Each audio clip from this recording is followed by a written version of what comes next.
Well, Joel Garcia, it's a real pleasure to speak to you today. I'm really delighted to talk to you about monuments, and particularly a couple of monuments in Los Angeles. First of all, could you tell all of our listeners where we are now? What is this place? I think it's a very layered place. One could say, in effect, it's like a palimpsest.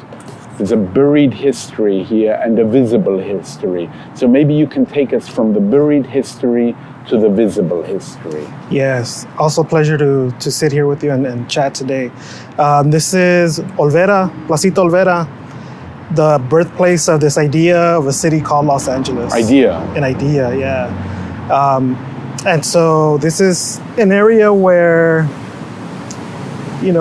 Chinese were lynched, a place where California Indians were auctioned off into they didn't call it slavery, but they were auctioned off into slavery on a weekly basis, the same individual. What period are we talking about? Oh my God, I wouldn't even call myself a historian, but early 1800s. Early 1800s up until late 1800s. Across from us, there's Union Station. Behind you, City Hall. Adjacent to City Hall was that slave auction site. Behind me, you have where the state park is at now, where the village of Yangna was, where there's the stream there, and where there was all this was a village, and all this was a place of congregation, where nature served as the infrastructure for gathering and communing and building and imagining and nurturing life. But now, it's like brick layered buildings of this idea of trying to retell or tell what the history of Los Angeles is. And it's in many ways performative. What do you mean by that? Well, every Sunday you'll have the Aztec dancers here. And having Aztec dancers here is kind of, I don't know, for me it's ironic because... And folkloric and... Yeah, because even the establishment of the city through, or this state through both the Spanish and Mexico, like there's really no relation to Mexico City, right? Like this idea of creating a very homogeneous perspective of Mexico. Is it like an imagined past? Totally an imagined past.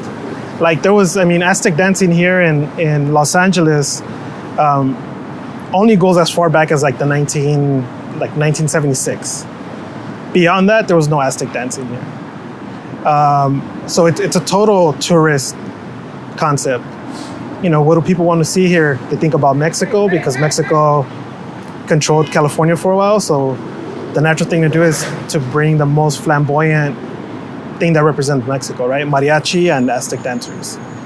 When in reality, Mexico's way more than that, so much more than mariachi and Aztec dancers.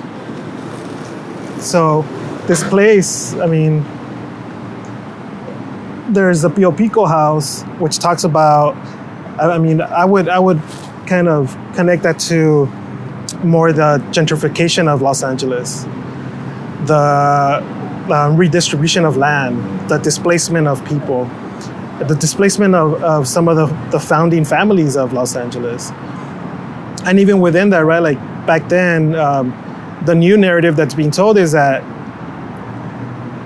the families that founded Los Angeles were a multicultural family of Black, Indian, and Mexican families. And that narrative is now used as a way of silencing criticism around not only Los Angeles need to like reckon with its past, but as a total gloss over of history. That if by simply highlighting that there was Black families involved or that there was indigenous families involved in that settlement, that everything else is okay. And it's obviously not. And so this is kind of what the space represents.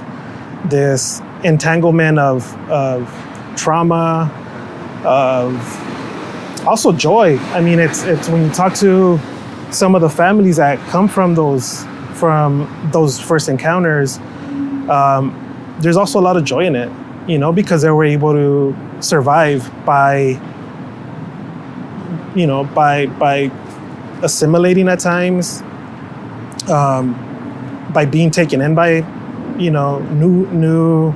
new families.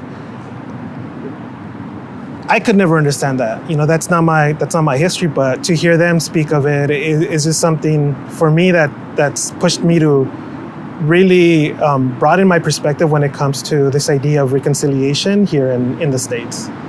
I'm just here in Los Angeles. Two words that you used which are tremendously important here, and maybe you can address them, is a word you just used of reconciliation, and another R word, the word reckoning. Yeah. So if you could articulate both this moment in time, which is an extraordinary moment of reckoning, or so we think, and the desire perhaps for reconciliation and what that would look like.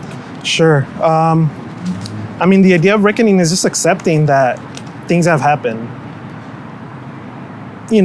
I can't apologize for things that I didn't personally do. But I'm an indigenous person, and I live in Los Angeles. Tell us something about your background. So on my father's side, come from Jalisco. So when talk about mariachis, the birthplace of mariachis, right? Jalisco, Guadalajara. Sí. So on my father's side, huichol.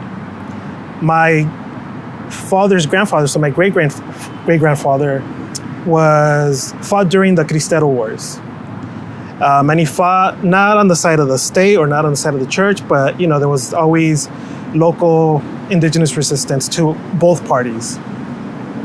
He was killed via firing squad in front of a church, and my father's father, witnessed that.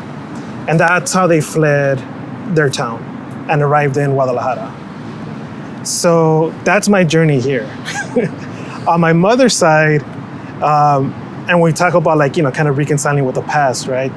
On my mother's side, my grandmother was born in Detroit, Michigan, and her family stems from that area, also indigenous. They were deported during the Mexican Repatriation Act of the 1930s. So my grandmother was about 8 years old, born here in the US, but deported to Mexico because they look Mexican.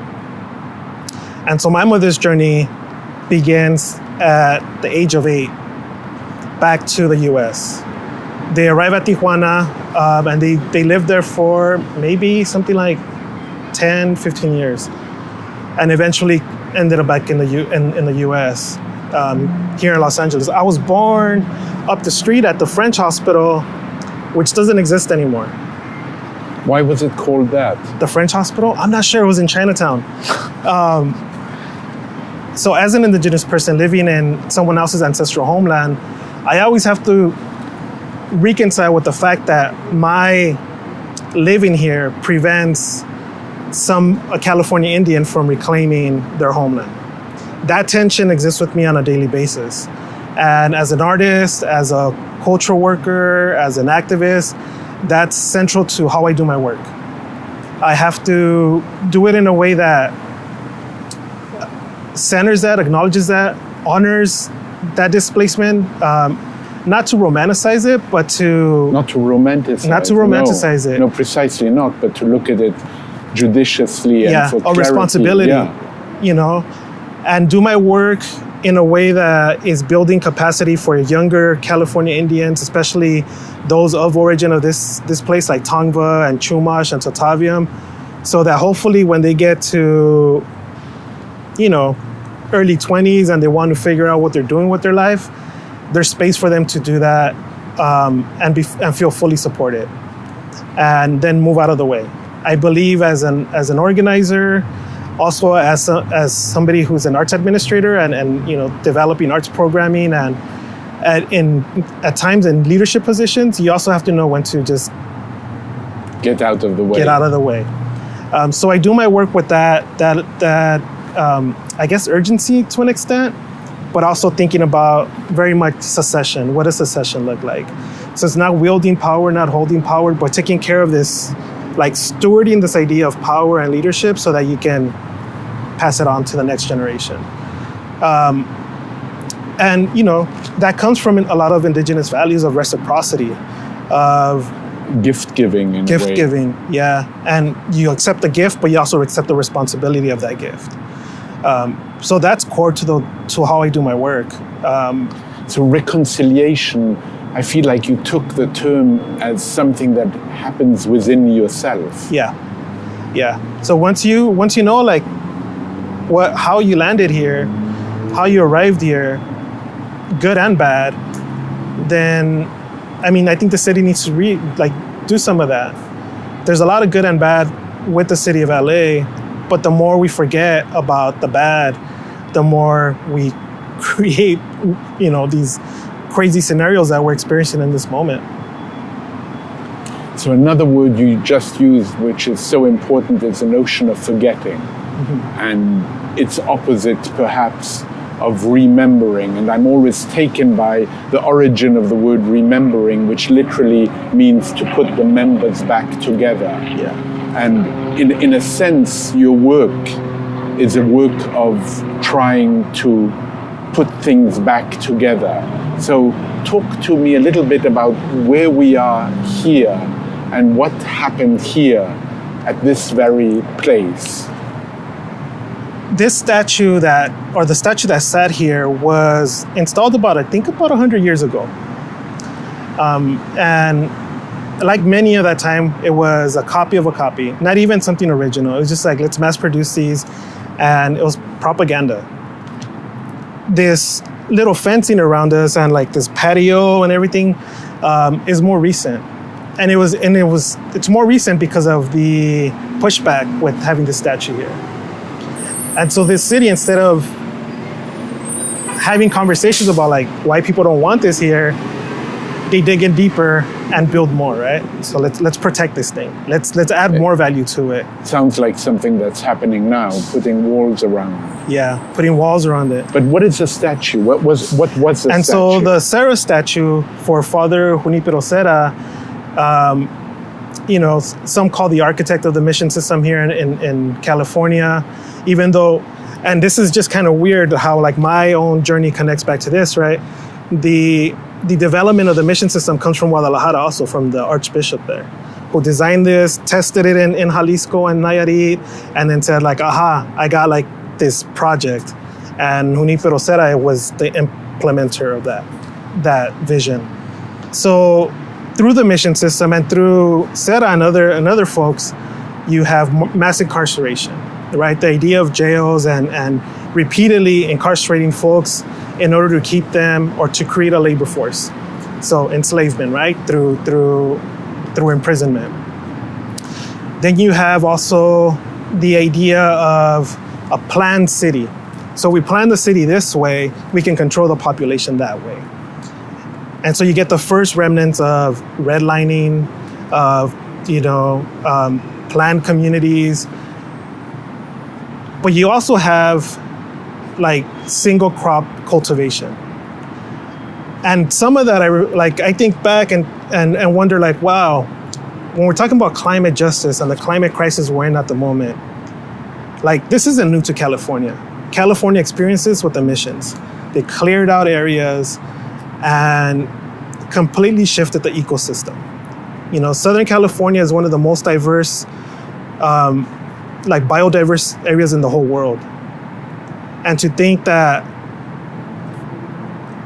an outside entity came in deciding that this biodiversity here wasn't valuable, and what was valued was single crop agriculture, just the notions of like capitalism, right? Through the functions of the church and all these layers that exist, right? That's what this represented for a lot of folks.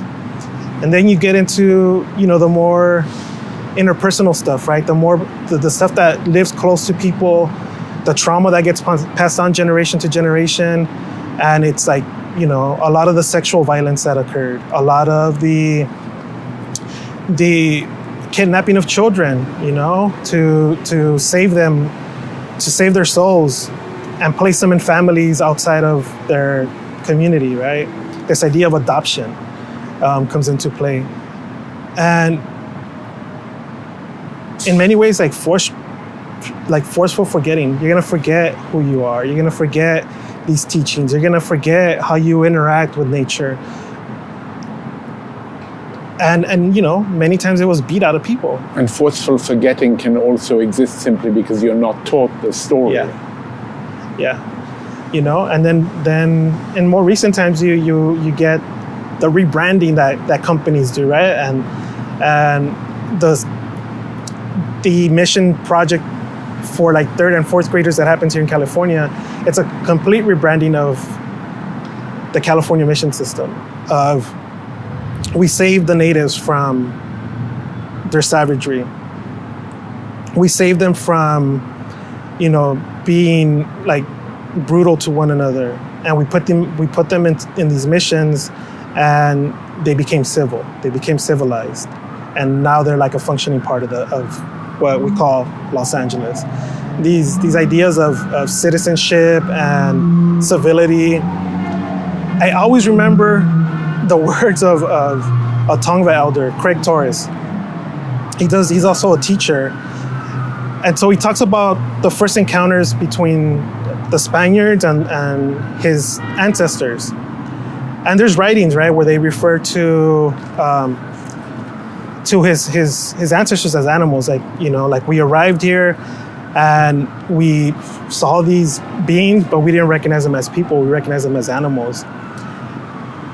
And you would think that would be offensive to him, but he has a total flip to it and says, I take pride in that because it meant that when they arrived here, they didn't recognize themselves as humans anymore.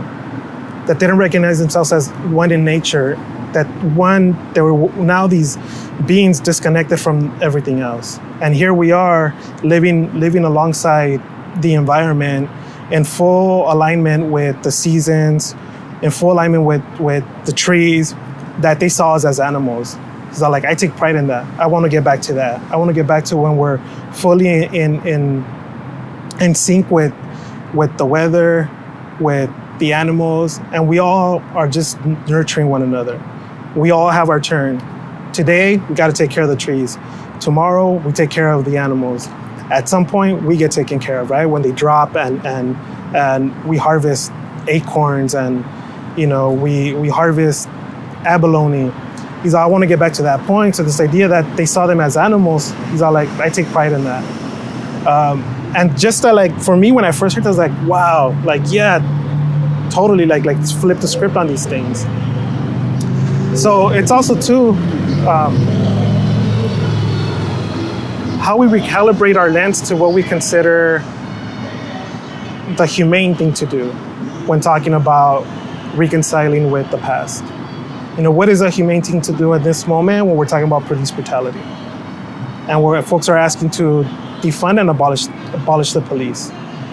And folks dig in because it's scary, like, wow, I've always had police, you know, like that's who I call when something happens.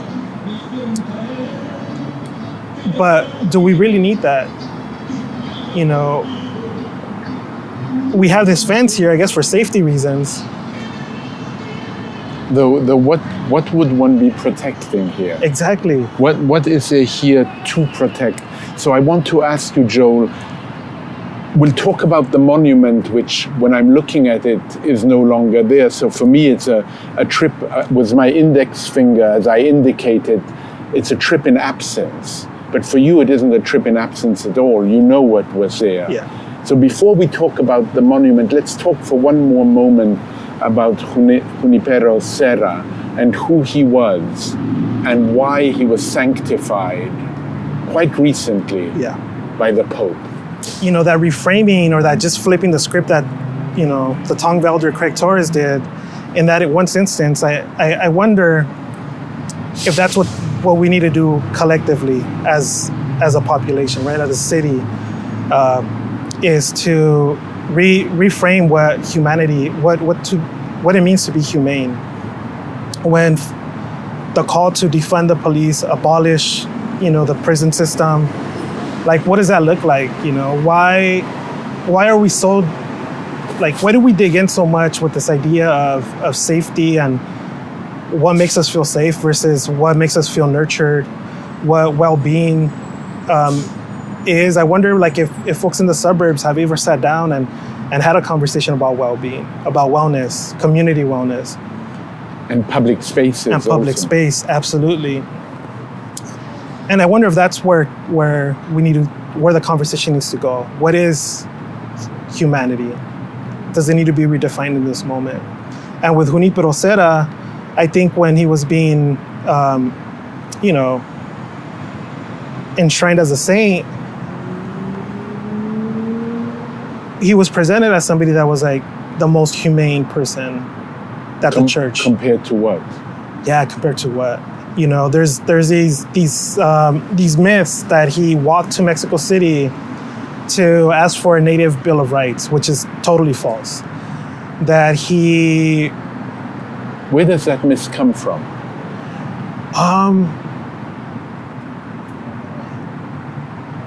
A lot, I guess, comes from writings that exist between folks. Like, Junipero Serra wrote a lot. And his journals, he does indicate that he would wish that certain things would happen. And here's the, like, in relation to what, right? So Governor Neve, who's on the opposite side of the plaza, from my understanding, he was able to take control of Los Angeles in a certain way, in a way that the church no longer had jurisdiction over certain aspects of it, right? One being development, this establishing of communities or new rancherias. And so he had the soldiers at his disposal, and he would police the areas outside of the mission in a certain way that was in conflict with what Serra thought was the best way of policing the Indians. And so that's where that tension was. So I think it's misrepresented in the fact that he wanted a Bill of Rights for natives or for the California Indians, but rather he wanted jurisdiction over how California Indians were policed outside of the mission grounds. So was a treatment under Serra better than the treatment under Neve? Possibly. And that's where the myth comes up, where like he wanted a Bill of Rights. He just wanted jurisdiction over California Indians, over the Tongva community, over the Tatavian community. And I think that's where a lot of this misinformation comes from. There are writings and I guess the state and then the mission system is in opposition of one another. But it's in relation to what? When was he sanctified? He was sanctified. When did that happen? What was it? What would it be now? I think quite recently. 5 years ago? Yeah, something like 2015. Yeah. Something around 5 years ago. Yeah. There's been a lot of great work done by California Indian scholars up and down the state. And this is, like, to think that in 2020, we're just learning of stuff that we should have known a long time ago. That just now, the missions are starting to say okay, we can allow folks to see what's here. Not just what we wanted to present, but just full disclosure. This is what it is. The San Gabriel Church burning down, or San Gabriel Mission burning down, in many ways for some folks was like, yay, let it burn. But for some of the Tongva members, and not just Tongva, but also like Tataviam, for them it's like, well, wait, there's history there that hasn't been seen, that we haven't been able to analyze. So as much as there's a desire to do away with that, there's also that moment of pausing, sitting with the truth, right? Sitting with the truth for a bit. What does that mean? I don't know, because I don't think we've ever been there. No, but it's such a Joel, it's such a beautiful way of, I nearly feel that we should literally think about sitting with the truth. Yeah. What does that look like? What does that mean for you? When you use those words, I feel you're alluding to something. Yeah. So one of the things that we learned when we removed the Columbus statue leading up to it, there was a lot of tension, right? The Knights of Columbus were angry. Who are they, by the way? I've been reading about the Knights of Columbus. Who are those knights? Oh, man. What I've seen and what I've heard from them is they're like pretty invested in maintaining the idea of the church and what it represents and the goodness that it brings. So they were angry about the removal of the Columbus statue. So was a family of the artists and a handful of Italian Americans. The day of the removal, we expected there to be like a protest, or we expected some opposition. When it was removed in the most anticlimactic way. Tell me about it. Well, and was it authorized? It was authorized. So the county of Los Angeles was also like pretty scared of this moment. And they delayed until they couldn't delay it anymore. We were able to, like, in a matter of days, organize a small gathering. But the funny thing is that, like, in between those days from when it was approved, the removal, to when it came down, all of a sudden everybody wanted to take credit for it. So-and-so wanted their logo on the flyer. This other person wanted the logo on the flyer. This person wanted to speak. Leading up to it, nobody wanted to touch it. But it was anticlimactic in a way because that release was in there. That release that comes from, I don't know, just referencing back to the playoffs a couple of days ago, that three-pointer that won the game. There's that release. You yell and you cheer. And there was cheering that day. But it wasn't that release that one has, like when they do something and they're celebrated for it. When you graduate, when you get that call that you got, accepted into school or something, you celebrate in a very specific way. And so there was no release. But the one thing we learned was that the moment it comes down, those in opposition finally have the space, whether it's an emotional space, a mental space, or just this disconnect from their ideals, to really process what that thing meant to them. And we learned that day that it means nothing once it's down. When it's on the pedestal, it means a lot. When it's on the ground or on the back of a flatbed truck, it doesn't mean anything. So we banked on that moment. If we remove the Sarah statue and give the community that moment, and give folks who are so tied to Sarah's mystique and his idea of sainthood, if we give them that moment, then do we create an opportunity, a space to sit with the truth. And so on the summer solstice, June 20th, because we did a lot of, it was also, right, there's protesting happened, there's a lot of stuff going on, so it was a good moment to do that. But going back to this realigning ourselves to nature, it was also the summer solstice. So he said, that's the day. That's the day. Take me step by step through that day. Okay. What It was what also happened? Father's Day around that time. We're not going to have another Father's Day with this father standing here. So there's all these layers, right? Two fathers, yeah. Yeah. Summer solstice, father, son, and then this father.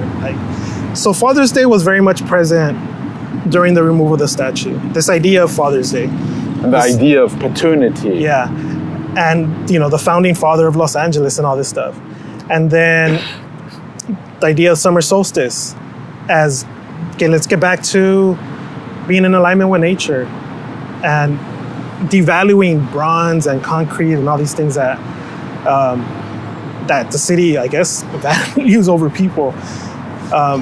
So we invited a bunch of folks, people who I'm closely connected to, but also people who are part of the city's the efforts to feed folks. One. Other folks doing work around street vendors to support the street vendors. Other people who, just people in general within this, doing work within the city to make humanity better. Obviously, the Tongva community was involved, the Tataviam community, and the Chumash community, because it was really important for them to be part of this.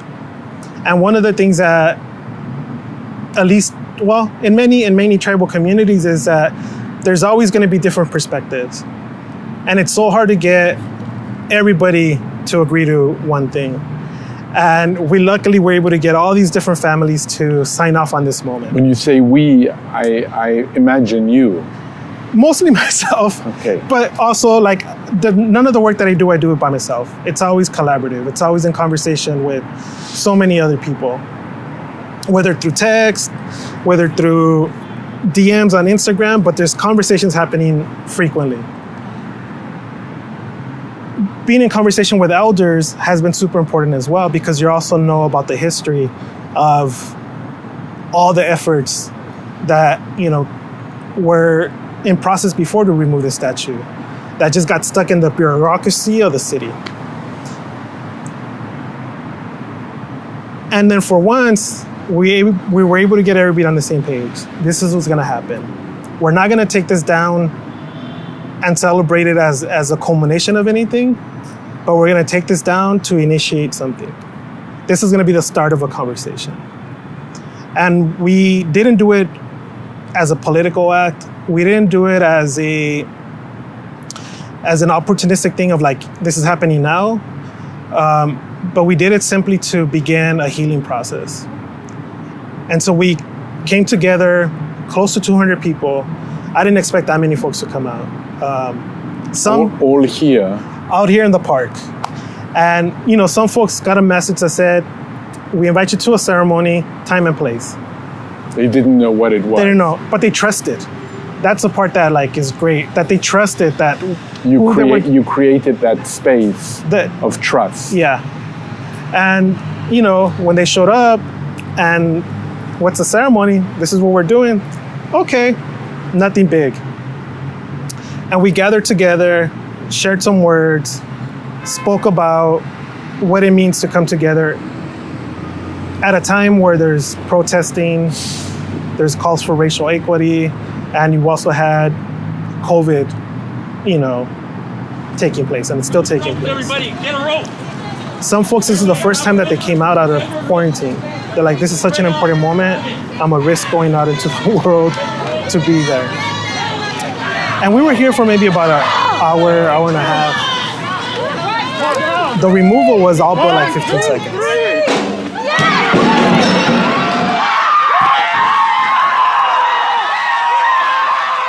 Snap. I'll never forget that sound. That like snap of metal and that clank on the floor. How did it happen? Did you just... What goes back to doing as an artist, and you want to create something or undo something, you do research.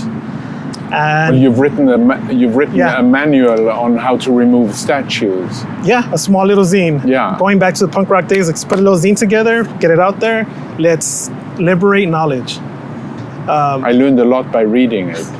Now I know how to remove statues. Great. And we relied on that, right? Like we did research on who owns the statue, who owns the pedestal, who controls the park. And we bet that the city would see this as an act of civil disobedience. So this was not authorized? This was not authorized. Unlike the statue? Yeah. The funny thing was that all this effort to keep the Columbus statue in place, money, time, energy, results in them doing appraisal of the statue and it coming back where nothing. Absolutely nothing. Less than the inquiry to find out how much it was worth. Right? They spent $1,500 to find out it was worth shit. Nothing, zero. So we figured, well, this is a similar thing, a copy of a copy, bronze object, worth nothing. If we remove it, they can't call it vandalism because it's worth nothing. It won't be a felony because it's not over a certain, value of damaged property. At worst, there's some huffing and puffing back and forth, but that's it. Because a lot of the work that I do as an artist, also as a community organizer, and some of the folks involved, we've been able to build a lot of relationships within the city. And not just relationships on a person-to-person level,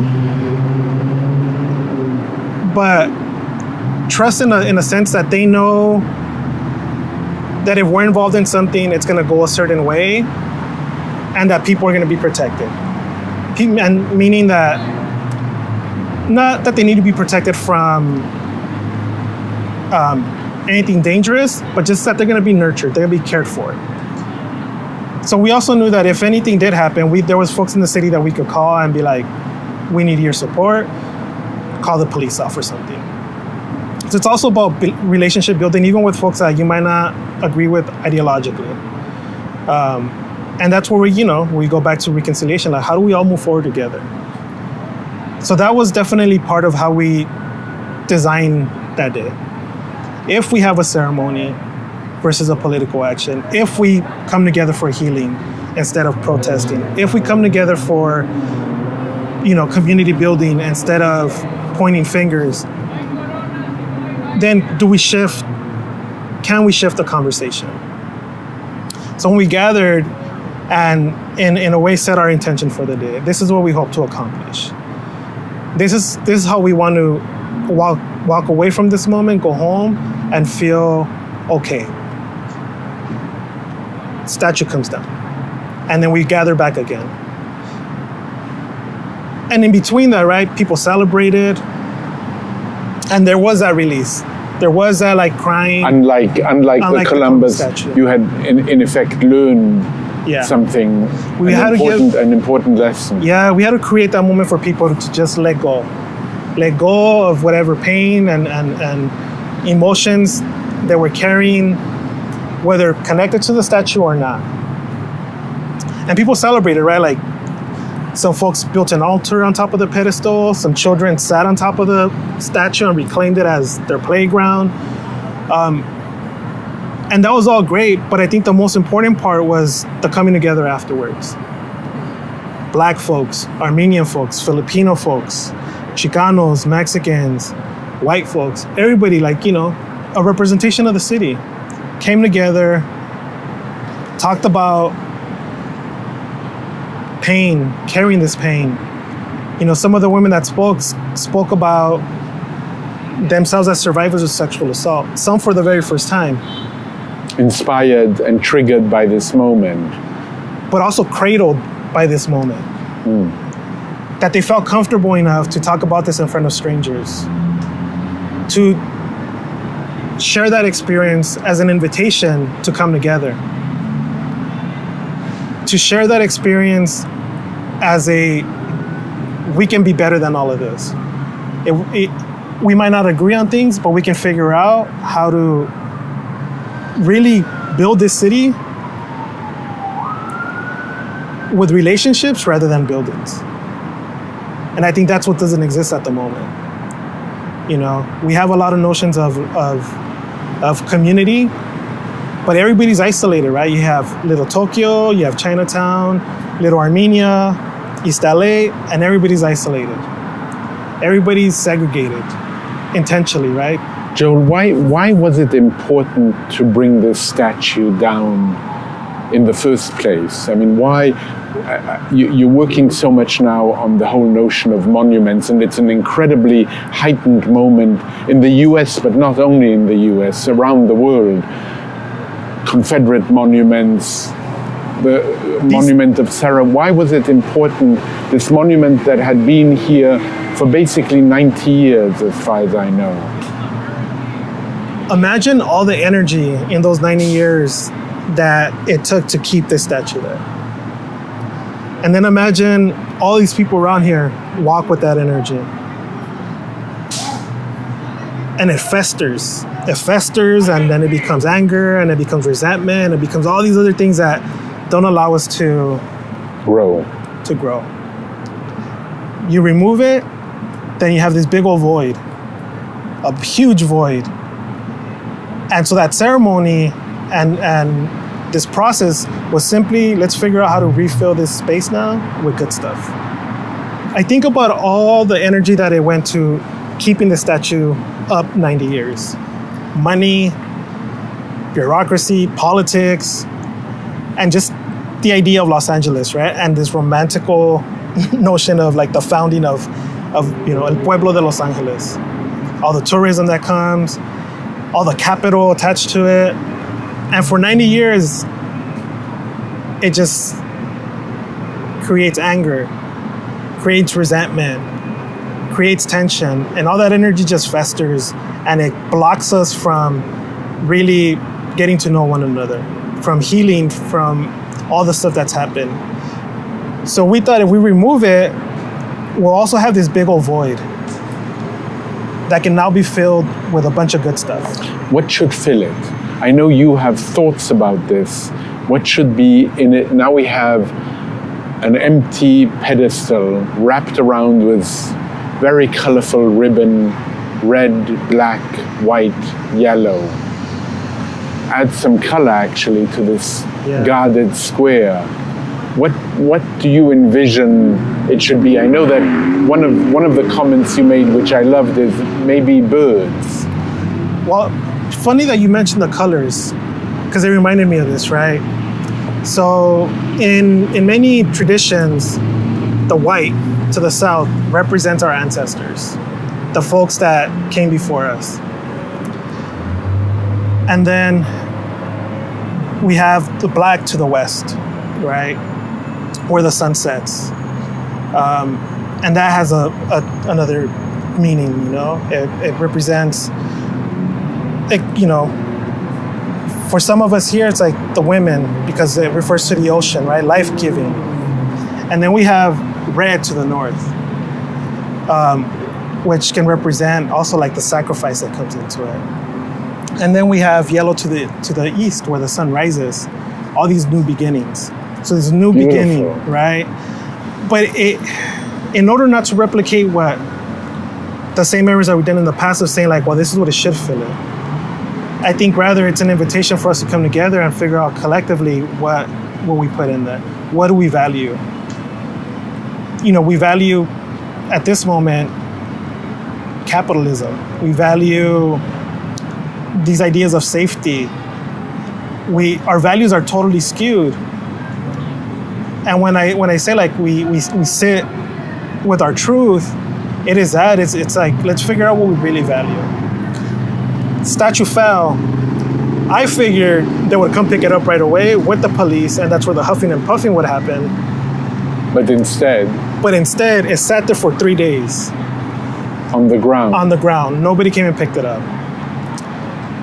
And learning from that Columbus moment, it's like once it's down, once it's off that pedestal, even the folks who want it there have let go of that value to it. It means nothing to them anymore. The symbolism of it falling. Yeah.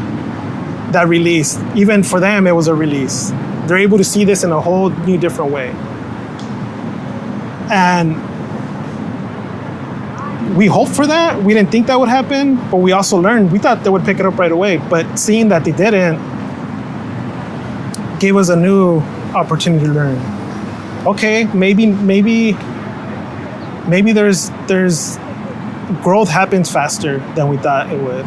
Maybe that reconciling of the past can be done a lot quicker than we imagined it could, which is great. Those are good things. But also, it's like we're sitting here in this park where there's a lot of unsheltered folks. Where is that statue now? Where is it? Where is that statue now? How is it living its unpedestal moments? From what I understand, it's here down First Street in a climate-controlled warehouse. So, it came down at the start of summer solstice.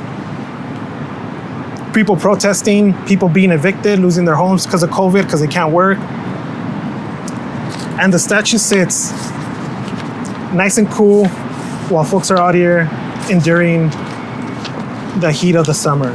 Like, to me, that's just like, it underscores how much our values are misaligned, how inhumane our values are. By removing that statue, we can have that conversation because it allows other stuff to be highlighted. And it sits there alongside another Sarah statue that came down the following week. Two Sarah statues. Two Sarah statues. The statues can speak to each other. I'm assuming they are. They are having a conversation. They're having a conversation. What do you think they might be saying? I don't know. One might be saying, I'm hoping one is saying, kind of like, you have an angel and a devil on opposite side of your shoulders. I'm hoping one of them is saying, like, just come clean. I understand. Just come clean. I said, you know what? Like, we messed up. We didn't know what we were doing. That acknowledgement of our missteps can be huge. Sometimes just saying sorry is enough. And I think in this case, saying sorry can be a huge thing to really put some like hard feelings to rest. I spoke recently with a doctor who said about this moment in time with the pandemic, we can't, when we have patients in the hospital, very often we can't cure them, but we can heal them. Yeah. Does that resonate with you? It does. We talk about there's this idea of intergenerational trauma. Now everybody knows about it, right? For many years, people thought this was just like a myth. And one of the things that goes alongside with that, right? And it's connected to some like, indigenous teachings and healings and ceremonies, is that we get to reconcile what our grandparents experienced. That it'll be our responsibility to put some of that trauma to rest. How we do it, whether through therapy or ceremonies. Well, it sounds like the ceremony was a form of therapy. Yeah, absolutely. And so for me, thinking back to what my grandfather experienced, seeing his father killed at the hands of the police. And we're in this moment now where we're trying to figure out what we do to the police. Like, these things can become so abstract of like, why is it important to you? Why are these things so important to you? And I don't talk much about like that personal part of why this is important to me. But it's there. And it weighs. I know you're interested in looking back at the past and the German past. And since we're also working here on this series with the Goethe Institute, I want to bring a German thinker into this mix. Okay. And because I'm a quotomaniac by profession, I'm going to read a quotation to you and have you react to it. It was written in 1940, just a few months before Walter Benjamin committed suicide. And this is what he wrote. The only historian capable of fanning the spark of hope is the one who is firmly convinced that even the dead will not be safe from the enemy if he is victorious. How does this resonate for you? Even the dead are not safe. Yeah, and it goes back to the erasure here in Los Angeles. You walk around Olvera Street, and the most you'll see about the Tongva is a plaque on the floor. We get to step over their memory every day. We talk about the 7 generations a lot. And for some folks, they think 7 generations forward, 7 generations back, but that can also seem very abstract. Other tribal nations talk about it as within those 7 generations, we're in the middle. 3 generations forward, 3 generations back. And like I mentioned, back there's my grandfather. And so we also have to be thinking about the 3 generations forward. And I'm very much about envisioning what happens into the future. If we don't project ourselves into the future, do we even arrive there?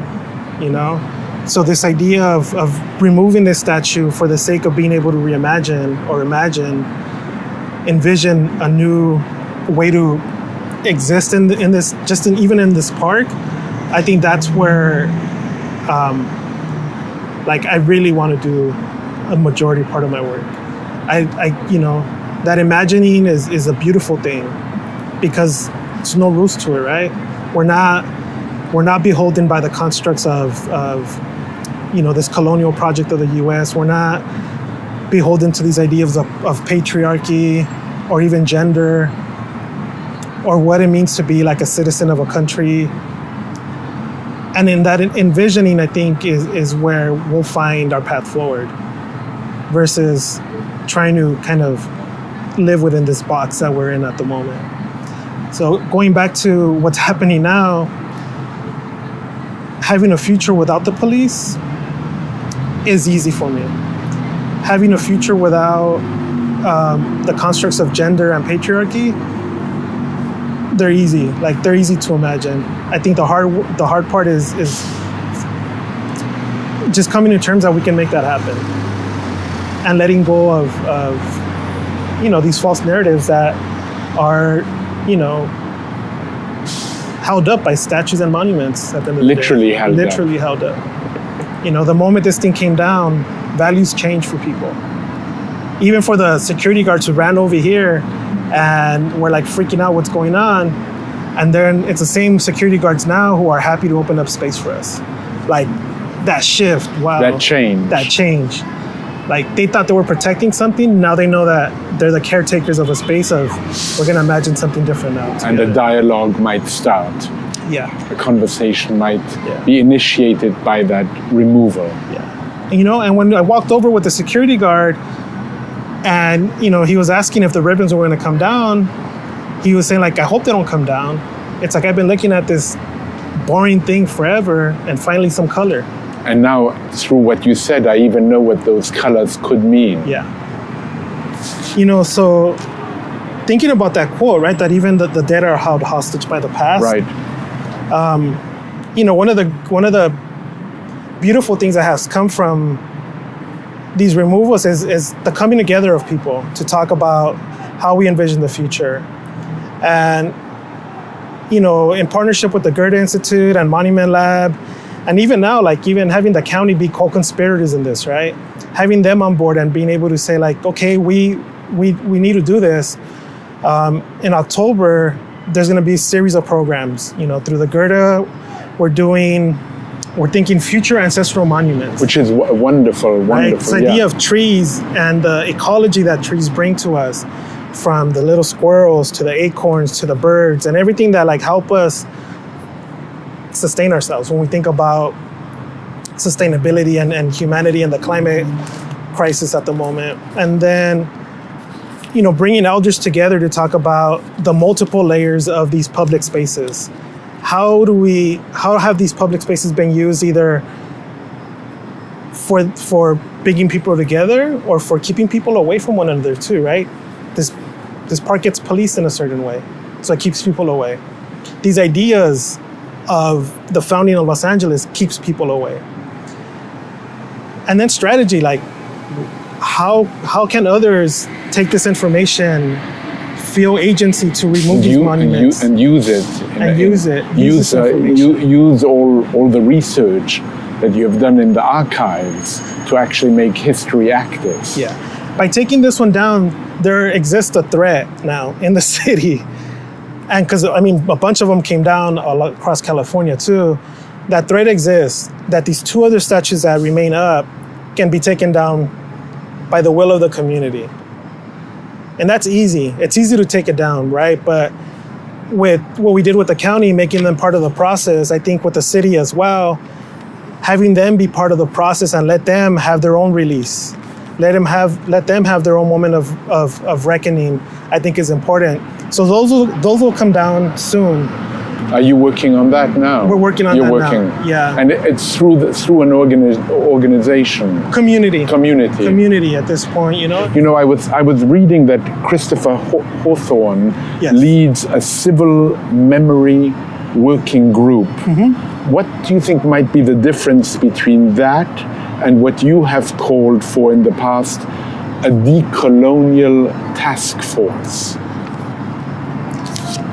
At this moment, we can have one without the other.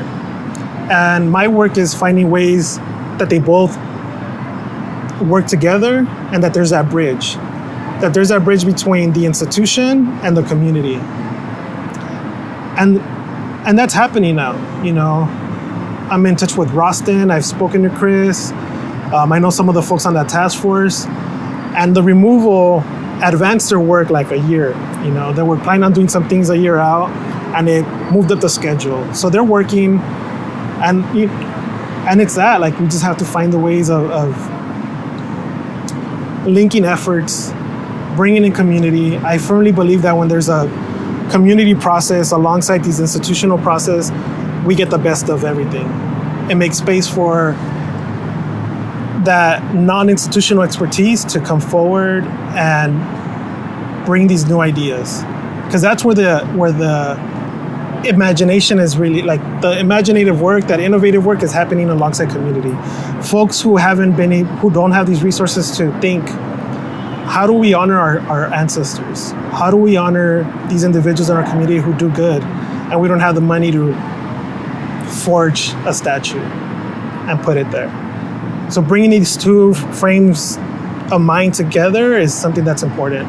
And this Shaping the Past is helping do that to an extent. And, you know, the county is hosting another series of projects, thinking,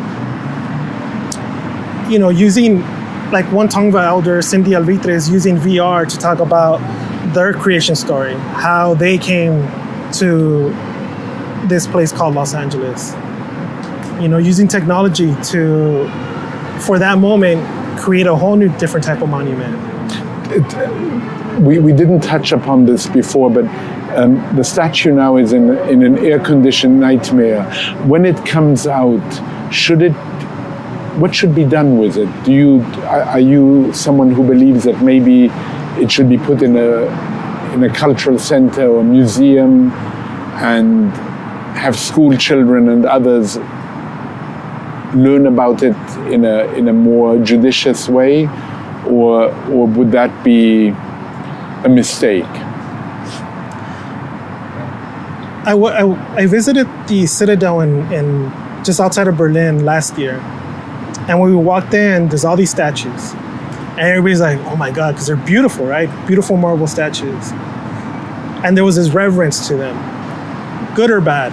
Everybody's like, nobody knew what to do. And then the directors are like, you can touch them. And you can hear everybody just sigh and then start, like, to giggle and run around like little kids, touching them. And I think if we remove that reverence, it's okay to have them in a museum. I think it's okay to have them, you know, in a building where people can learn and talk about how they see these things.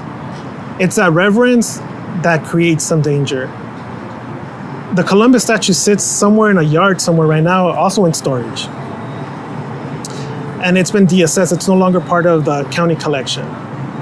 They put out a bid for anybody who wants to take it. 2 people bid on it, myself and then the warehouse where it's at, because they said, like, well, we'll keep it here alongside these a whole bunch of other, like, statues that they have there. What happens to them afterwards? Who knows, you know? I think the more work we do in demystifying these things, the less they become a danger to, like, these powerful ideologies that have caused so much harm. Yeah. So whether it's in a, you know, behind a vitrine in a building, or it gets melted down scrap metal for something, you know, like, that's the only worth that it has, scrap metal right now, then we'll see. But I think it has to be decided amongst by the people. Yeah. Yeah. Joel, thank you so much. Thank you, Paul. Thank you very, very much. Great.